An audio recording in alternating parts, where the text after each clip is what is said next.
Olá, amigo, seguidor aqui do canal CRB, bom estarmos juntos novamente para estarmos meditando em cima da Palavra de Deus. Dando sequência, hoje é sobre graça, ao qual nós estaremos meditando nos próximos vídeos sobre o livro de Max Lucado, falando sobre graça. Dá agora para a nossa vinheta, você é meu convidado para estarmos juntos.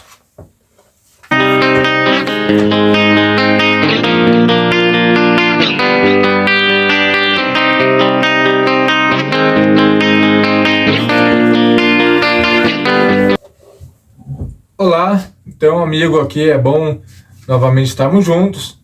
E agora nós vamos falar nos aprofundando sobre a graça. E o que é uma vida moldada pela graça de Deus? Esse é o nosso próximo objetivo, de darmos e conhecer a graça de Deus. Cuidem que ninguém exclua da graça de Deus. Hebreus 12:15. Darei a vocês um coração novo. Removerei o coração de pedra que tem e trocarei por um coração que vive segundo a vontade de Deus e não segundo a própria vontade. Ezequiel 36:26. Se alguém batesse no meu coração e dissesse: quem mora aqui? E eu responderia: não é o Martinho Lutero, mas sim Jesus Cristo. Palavra de Martinho Lutero. Então nós entendemos que podemos dar sequência que a graça é nós deixarmos o eu de lado, o rocassiano, e começarmos então a compreendermos e entendermos mais que Jesus é que habita em nós e é Ele que deve ser refletido sobre as nossas vidas, sobre as nossas ações. A graça de Deus é abundante, superabundante, como uma correnteza que virá você de ponta cabeça. A graça vai em sua busca. Então nós vemos aí que a graça, ela nos transforma de dentro para fora. E então quando nós realmente entendemos, compreendemos o que é a graça de Deus.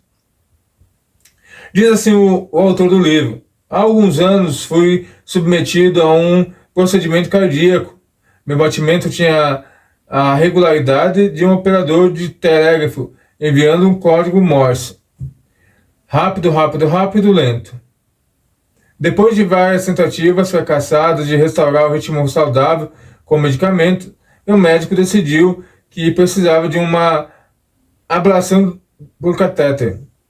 O plano foi assim: um cardiologista inseria 2 cabos do meu coração através de uma veia. Um era a câmara e outro a ferramenta de ablação. E ablacionar é queimar.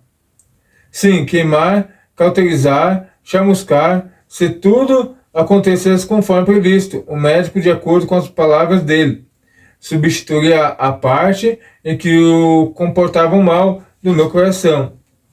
Enquanto eu era levado para a maca, para o centro cirúrgico, ele perguntou se eu tinha alguma dúvida. Não, foi a melhor escolha de palavras.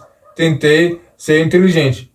Você vai queimar o interior do meu coração, certo? Certo. Você pretende matar as células que não estão se comportando bem, não é? Esse é o plano, respondeu o médico. Enquanto eu estiver ali, você poderia usar maçarico na minha ganância egoísta, superioridade e culpa? Ele sorriu e respondeu: desculpe, não incluí no meu contra-cheque. Realmente não estava, mas estava no contra-cheque de Deus. Ele trabalha no ramo da mudança do coração.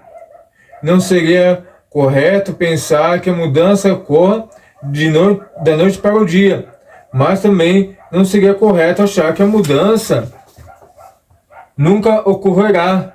Pode ver espasmodicamente, ou há aqui uma reviravolta ali, mas ele vem. Então nós vemos aqui o autor contando sobre uma parte difícil da vida dele, ao qual precisava se submeter para um ato cirúrgico, e ao mesmo tempo ele reflete sobre a ação, a interferência de Deus no nosso caráter, no nosso dia a dia. E ele deixa uma ressalva, a qual diz que muitas vezes não acontece da noite para o dia, ou seja, muito rápido, mas contudo tem que ocorrer. E se Deus precisar, ele tem os métodos dele que nos faz ser moldados e ser mudados conforme a sua vontade. A prova disso é Jonas, que Deus mandou ele para Nínive, ele pegou, realmente recusou e começou a ir para outra direção.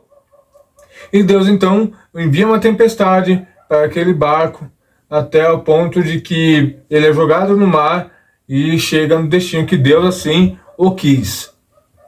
Então nós vemos que Deus, ele dá o tempo que nós precisamos, mas ele molda o caráter nosso conforme a sua vontade e conforme o seu querer. Mas nós precisamos estarmos sensíveis à ação de Deus, para que essa mudança nós possamos aproveitar da melhor forma e na intimidade real para com Deus, não traumática como foi de Jonas, porque esse não é o objetivo de Deus. O objetivo de Deus é que o homem se achegue a Ele com mansidão, com domínio próprio, com os dons realmente do Espírito, mas em alguns casos tem que ser extremo, que nem foi com Jonas. Jonas aprendeu a vontade de Deus é soberana em todas as coisas, e da pior forma, podemos assim dizer, que ele teve que passar para a rebeldia dele, né, na verdade, teve que passar pela humilhação e por toda aquela turbulência para que Deus fosse exaltado em Nínive. Então nós vemos aqui que o autor nos mostra que a graça de Deus ela nos molda a sua vontade. Você olha para a escuridão, seu marido está dormindo no seu lado, o ventilador do teto gira acima de vocês. Em 15 minutos, o despertador tocará e as responsabilidades do dia atingirão vocês, como um palhaço lançando de um canhão do circo, com 3 picadeiros de reuniões, chefes e treinos de beisebol. Pela milionésima vez, você fará o café da manhã, as programações e as relações e as contas a pagar. Apesar de ser sua própria vida, você não consegue dar um sentido a isso que chamamos de vida. Seus começos e fins, berços e cânceres, cemitérios e perguntas. O porquê disso, tudo deixa você acordada. Enquanto ele dorme, eu mudou, espero você olhar fixamente. Então, nós vemos aí que o nosso dia ela é uma rotina constante e que muitas vezes nós não conseguimos escapar no meio de tudo isso. E só esperamos que a graça de Deus nos fortaleça, a misericórdia de Deus esteja conosco, para que possamos vencer os dias maus. O significado dos anos desperdiçados da vida, as infelizes escolhas da vida, Deus responde a confissão da vida como uma palavra graça. Falamos como se estendêssemos o termo, o banco nos dá um pedido de graça. O político fraco caiu nas graças. O músico fala de uma nota de graça. Descrevemos uma atriz como graciosa, mas dançarina como cheia de graça. Usamos a palavra para hospitais, bebês, reis e orações antes das refeições. falamos como se soubéssemos o que é graça, o que ela quer dizer. Especialmente na igreja, a graça enche de graça os corações que cantemos e os versos da Bíblia lemos. A graça compartilha o presbitério com os seus primos, o perdão, a fé e a comunhão. Os pregadores, a explicação, os hinos, proclamam os seminários e ensinam, mas conseguimos realmente entendê-la? Então, aqui o escritor nos coloca uma reflexão interessante. Será que o nosso raciocínio humano, a nossa mente humana, ela consegue mensurar, visualizar a totalidade da graça de Deus? Aqui ele dá um exemplo, nós colocamos a palavra graça em várias situações do nosso dia. Mas será que nós de fato entendemos, experimentamos o que é graça? Acreditamos que nos conformamos com uma graça débil. Ela ocupa educacionalmente uma frase em um hino, encaixa-se bem em um símbolo da igreja, nunca causa confusão, nem exige uma resposta. Quando alguém pergunta, você acredita em graça? Poderíamos dizer não. Esse livro faz uma pergunta mais profunda. Você já foi mudado pela graça? Moldado pela graça? Fortalecido pela graça? Encorajado pela graça? Suavizado pela graça? Agarrado pelo pescoço e sacudido até poder os sentidos pela graça? A graça de Deus é abundante, superabundante, como uma corrente que vira você de ponta cabeça. A graça vai e em busca, ele reestrutura você desse asseguro de Deus. A graça é a voz que nos chama a mudar e assim dá-nos o poder de sermos bem-sucedidos. Quando a graça acontece, não recebemos um elogio de Deus, mas um novo coração. Então, nós vemos que a graça de Deus é muito mais além do que a nossa sabedoria humana, inteligência, racionalidade consegue mensurar, consegue dimensionar, consegue entender. Porque a graça de Deus é bem diferente do que nós possamos, do que as ações que nós tomamos. E aqui é interessante que o escritor coloca. Você já foi moldado pela graça, moldado, fortalecido, encorajado pela graça. Então a graça é muito mais realmente do que a gente consegue nos racionalizar, palpar a graça de Deus. E é por isso que a comunhão com Deus, buscar a sua vontade, buscar estar com Ele em todo o tempo, tentar compreender a sua vontade é muito importante. Por isso que as práticas espirituais e a graça de Deus são algo que se completam, algo que se encaixam, porque se a gente não tiver intimidade com Deus, se a gente não tiver a prática espiritual, que é orar, jejuar, meditar, estar em comunhão com Deus, a graça de Deus nós não vamos conseguir experimentar, nós não vamos conseguir racionalizar, nós não conseguimos mensurar, porque a gente nunca de fato estará ou ter realmente experimentado dessa graça.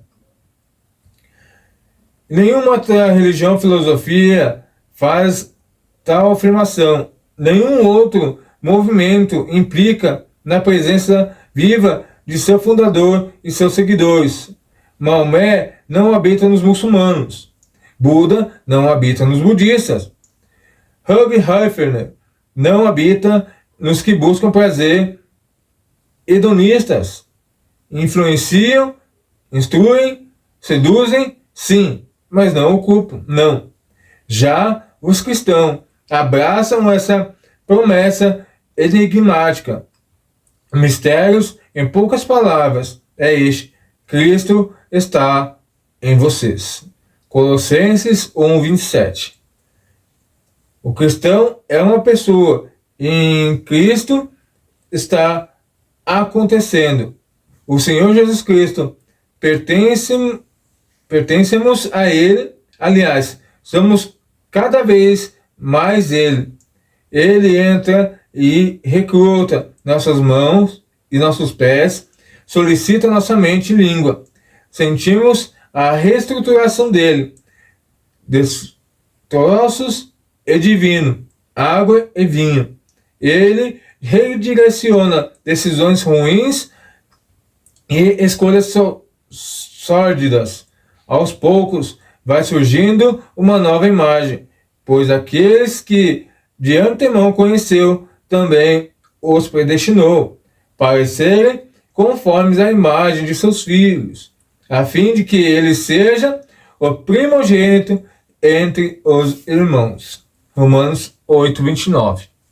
Então nós hoje vamos meditar somente até aqui, sobre esse início que o autor nos coloca, de que a graça de Deus não é o que nós mentalizamos, não é o que nós achamos de ser palpável.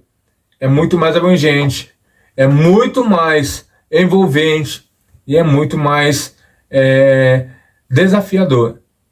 Porque quando nós compreendemos, quando nós sentimos, quando nós apalpamos e conhecemos a graça de Deus verdadeira sobre nossas vidas, aí sim nós conseguimos entender qual que é o projeto de Deus na graça dele.